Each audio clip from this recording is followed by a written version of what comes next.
अस्सलाम वालेकुम, welcome back to my channel cook book. आज हम बनाने जा रहे हैं काबली पुलाव या अफ़गानी पुलाव। काबली पुलाव बनाने के लिए हमें चाहिए होगा आधा किलो गोश्त। एक पॉट में हम आधा किलो गोश्त डालेंगे। मैं डायरेक्ट पॉट में ही डाल रही हूँ क्योंकि हम इसी में इसको पकाएंगे। नमक डालना है हस्बे ज़ायक़ा।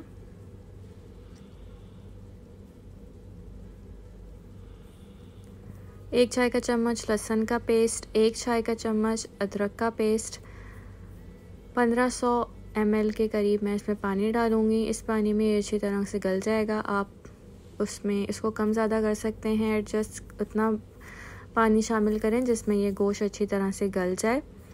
अब हम इसको पकाएंगे जब तक कि गोश्त अच्छी तरह गल जाए और पानी सारा ड्राई हो जाए। अब हम लेंगे 3 कप चावल। ये आधा किलो की रेसिपी है काबली पुलाव की। चावलों को अच्छी तरह से धो लेंगे और इसको 2 घंटे के लिए भिगो के रख देंगे पानी में। साबित मसालों में हमें चाहिए होगा 1 चाय का चम्मच ज़ीरा, 1 मीडियम साइज़ की दालचीनी, बड़ी इलायची 2 अदद और 7 से 8 बड़ी साबित काली मिर्चें। इन सारे मसालों को हम ग्राइंड कर लेंगे और ये मसाले हम बाद में चावल में शामिल करेंगे।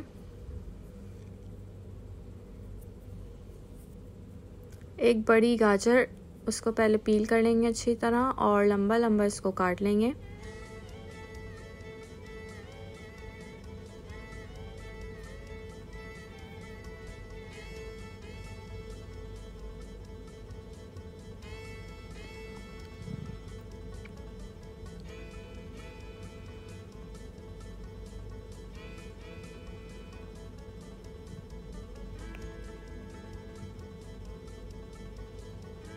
एक मीडियम साइज़ की प्याज लेंगे। प्याज को भी हमें बारीक स्लाइसेस में काट लेना है। एक पैन लेंगे।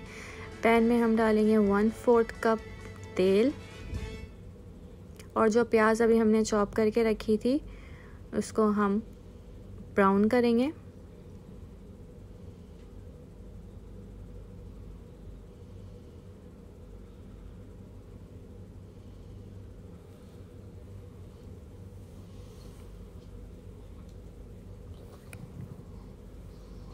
जब प्याज ब्राउन हो जाएगी तो इसको हम सेपरेट कर लेंगे और ये तेल हम बाद में यूज़ करेंगे गोश्त फ्राई करने के लिए।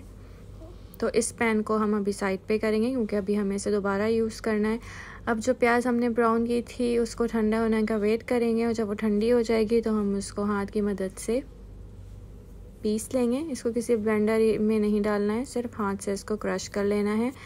एक पॉट लेंगे। पॉट में दोबारा 1/4 कप ऑयल डालेंगे यानी तेल और उसमें 1 खाने का चम्मच चीनी शामिल करेंगे। चीनी को हमें कैरामलाइज़ करना है, मतलब हमें इसको हल्का सा ब्राउन करना है। आप वीडियो में देख रहे हैं कि जब इसका कलर ब्राउन हो जाए और ये मेल्ट हो जाए तो इसका मतलब है कि शुगर कैरामलाइज़ हो गई है। उसमें हम फिर 1 कप पानी डालेंगे और नमक शामिल करेंगे।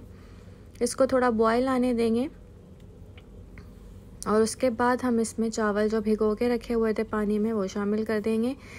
चावल डालने के बाद हम इसका नमक चेक करेंगे। अगर और नमक आपको इसमें इस स्टेज पे आप इसका नमक एडजस्ट कर सकते हैं। आपको अगर थोड़ा और डालना है तो आप चेक कर सकते हैं। इसमें इसको उस वक्त तक पकाएंगे जब तक इसमें थोड़ा सा पानी ना रह जाए। जब इसमें थोड़ा सा पानी रह जाएगा तो फिर हमने जो ग्राइंड किया हुआ मसाला था वो इसमें शामिल करेंगे और ऊपर से हम इसमें 1/4 कप पानी भी शामिल कर देंगे और इसको थोड़ी देर के लिए पकाएंगे। मसाला ऐड करने के बाद हम इसको हल्के हाथ से मिक्स करेंगे। अगर हम ज़्यादा बहुत मिक्स कर देंगे तो चावल टूट जाएंगे। ये चावल हमारे रेडी हो गए हैं। अब हम इसकी गार्निशिंग की तरफ आते हैं। थोड़ा सा तेल लिया है मैंने 1 टेबल स्पून के करीब। इसमें मैंने किशमिश और बादाम छीले हुए डाले हैं। उसको हम रोस्ट कर लेंगे हल्का सा, यानी गोल्डन कलर ले आएंगे। अब उसी पैन में मैंने 1 खाने का चम्मच डाल दी है शुगर और मैं ये जो गाजर हमने काट के रखी थी इसको हम कैरामलाइज़ कर लेंगे। बहुत ज़्यादा हमें इसको पकाना नहीं है, बिल्कुल गलाना नहीं है, थोड़ा क्रंची ही रखना है। तो हम इसको सिर्फ थोड़ी देर तक फ्राई करेंगे। जब इसका कलर थोड़ा सा चेंज हो जाएगा तो हम इसको निकाल लेंगे। अब जो तेल जिसमें हमने प्याज ब्राउन की थी जिस पैन में, उसमें हम दोबारा वही वाली प्याज शामिल कर देंगे, लेकिन हम इसको पकाएंगे नहीं, फ़ौरन इसमें बॉयल किया हुआ गोश्त ऐड कर देंगे।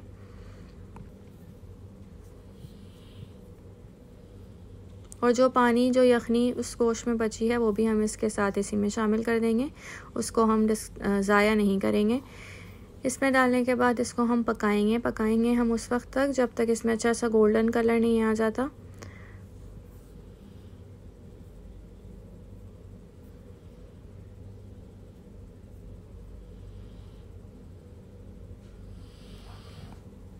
अब आप वीडियो में देख रहे हैं जैसे कि इसमें गोल्डन कलर आ चुका है, तो अब हम चूल्हा बंद कर देंगे और इसकी हम सर्विंग करेंगे। सर्विंग के लिए जो राइस हमने बना के रखे थे वो सिंपल प्लेन राइस है, क्योंकि अफगानी राइस है, इसमें कोई मसाले नहीं होते। ऊपर से हम इसमें जो गाजर कैरमलाइज करके रखी थी वो डालेंगे, जो गोश्त फ्राई करके रखा था वो ऐड करेंगे, और जो गार्निशिंग के लिए किशमिश और बादाम हमने फ्राई करके रखा था वो डालेंगे।